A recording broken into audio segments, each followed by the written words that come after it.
Defending Human Civilization from Supervolcanic Eruptions. Read all about it. This is from the Jet Propulsion Laboratory, California Institute of Technology. You can see the names right here in front of you.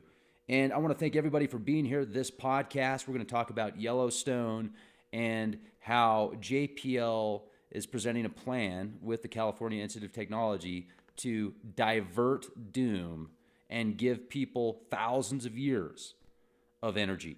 Now, if you look here, you'll see this is a magma graph showing you comparisons of Yellowstone during different timelines.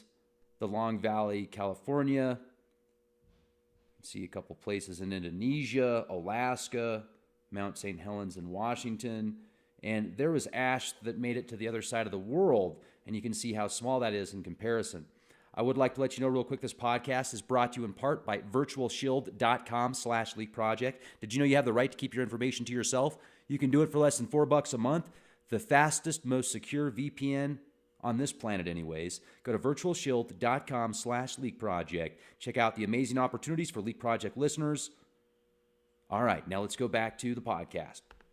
This shows you, this is directly from AGU, and this was presented in 2014 data to show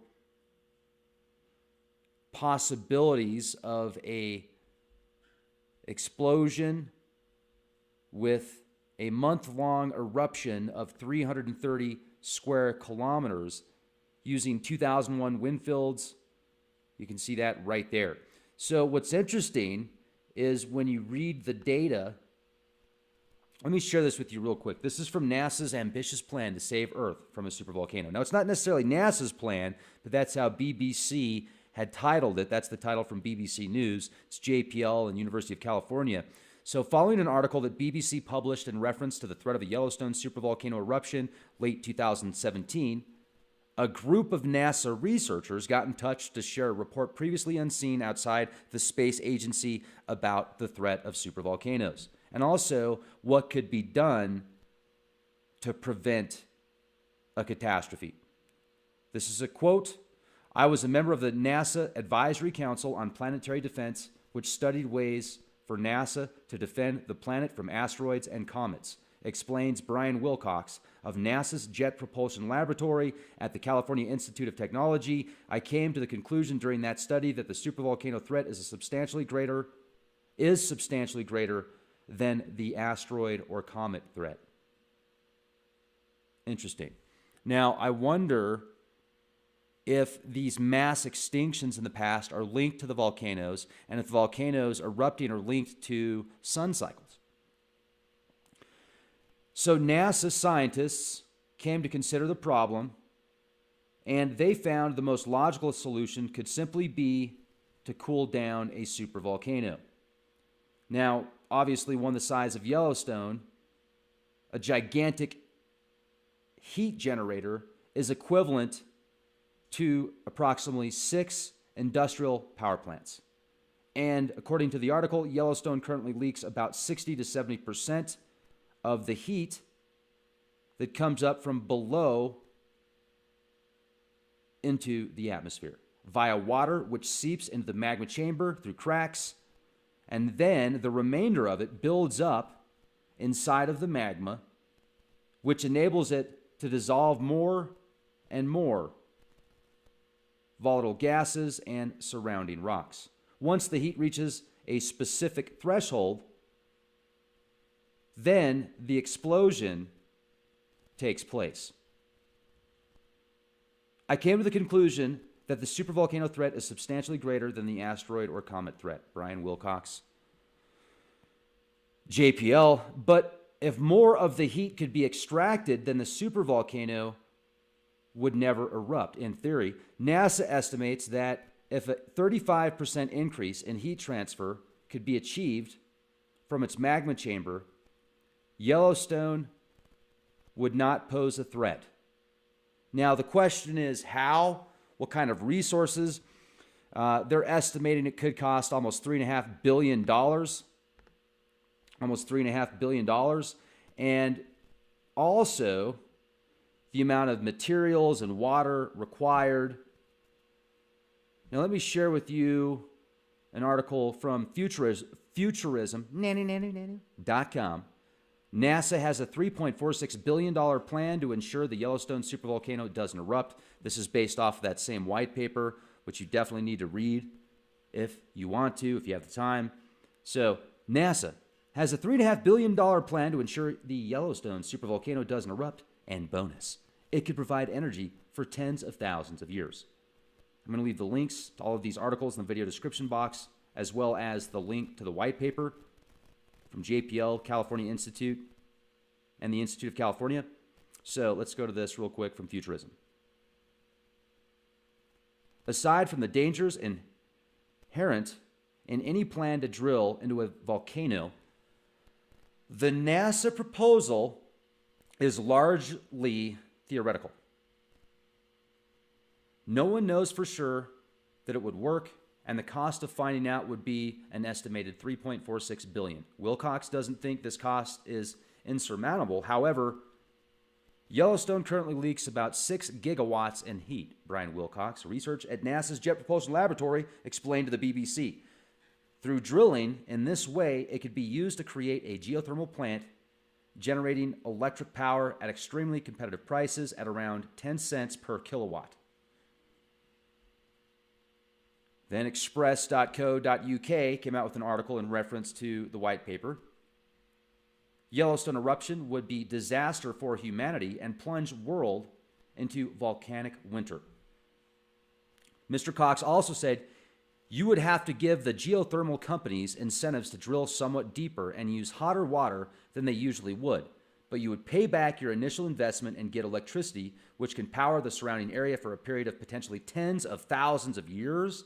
And the long-term benefit is that you prevent a future supervolcano eruption, which would devastate humanity. Now, they say if an eruption takes place, that would leave the United States with 74 days of food reserves. Now, also, the Yellowstone Ear Spring Geyser burst back to life on September 15th, a month ago. That was the 4th eruption in 60 years.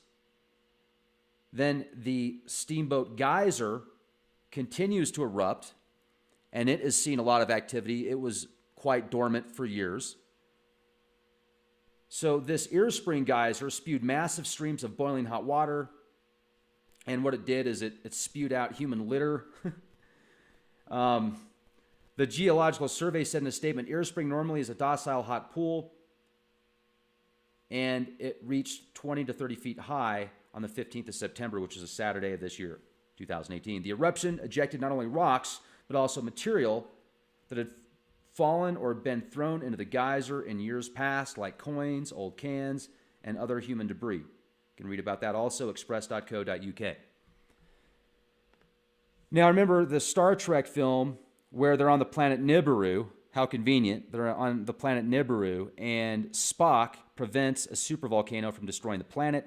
Then when they fly off, this tribal group of people sees them fly off, and they think they're a god, so they write in this petroglyph the ship as a god. The question is, if we figure out how to stop these super volcanoes, and what type of implication will that have on the rest of the planet? Because every action has a reaction. No good deed goes unpunished. So what's that going to do to the rest of the world? If you create ways to cool off these, like let's look at Kilauea, for example. Isn't it odd that they have a geothermal plant out there